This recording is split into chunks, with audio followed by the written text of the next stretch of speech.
இப்போது புதிய அறிமுகம் ஆச்சி ஹோட்டல் சாம்பார் 50 கிராம் ரூபாய் 20 மட்டுமே. புரட்சியாளர் அம்பேத்கருடைய நினைவேந்தலில் நம்முடைய மாண்புமிகு முதலமைச்சர் அவர்கள் ஒரு வரலாற்று சிறப்புமிக்க திட்டத்தை தமிழ்நாட்டு மக்களுக்கு அர்ப்பணித்திருக்கிறார். எல்லோருக்கும் எல்லாம் என்று சொன்னாலும், ஆனால் ஒரு சாரார் மட்டும் ஆயிரம் ஆண்டுகளாக கவனிக்கப்படாமல் இருந்தார்கள். தமிழ்நாட்டில் ஆண்டாண்டு காலமாக விஷவாயுவில் தாக்கி மனிதனுடைய கழிவுகளை தூய்மைப்படுத்தும் தூய்மை பணியாளர்கள், மனிதன் மலத்தை மனிதனே அள்ளக்கூடாது என்ற சட்டம் இருந்தாலும் சில ஆண்டுகளுக்கு முன்பு கூட விஷவாயு தாக்கி இறக்கும் அவலத்தை நாம் பார்த்திருக்கிறோம். இதை மாண்புமிகு முதலமைச்சர் அவருடைய கவனத்திற்கு கொண்டு சென்றோம். ஐநா சபையின் தீர்மானத்தின்படி புதுடெல்லியிலே கொண்டு வரப்பட்ட ஒரு திட்டம் அதை முழுமையாக நடைமுறைப்படுத்தவில்லை.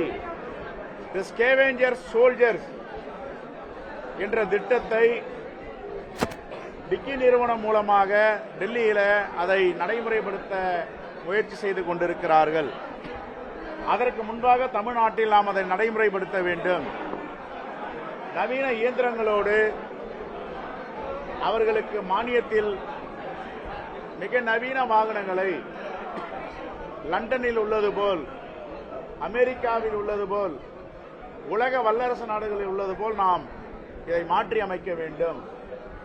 எவ்வளவு காலம் தூய்மை பணியாளர்கள் இப்படி மாண்டு கொண்டே இருப்பார்கள் என்ற செய்தியை மாண்பு முதலமைச்சருடன் கொண்டு சென்றவுடன் அவர் கனிவோடு இதை ஏற்று புரட்சியாளர் அம்பேத்கருடைய பிறந்த நாளில் இந்த திட்டத்தை துவக்குவோம்.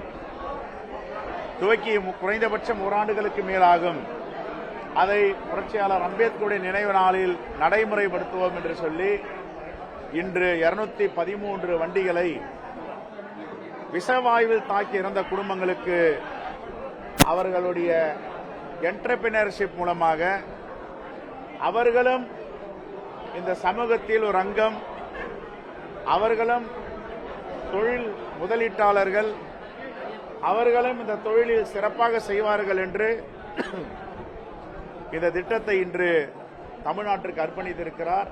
காங்கிரஸ் பேரியக்கத்தின் சார்பாக மாண்பு முதலமைச்சருக்கு நன்றியை தெரிவித்துக் கொள்ளுகிறோம். இது சாதாரண திட்டம் இல்லை.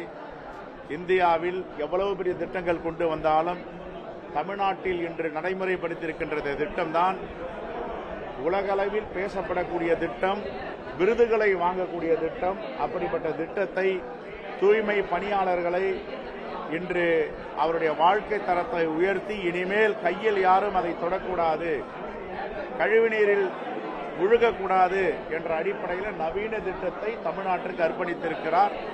அவருக்கு பாராட்டுதலையும் நன்றியும் தெரிவித்துக் கொள்கிறோம்.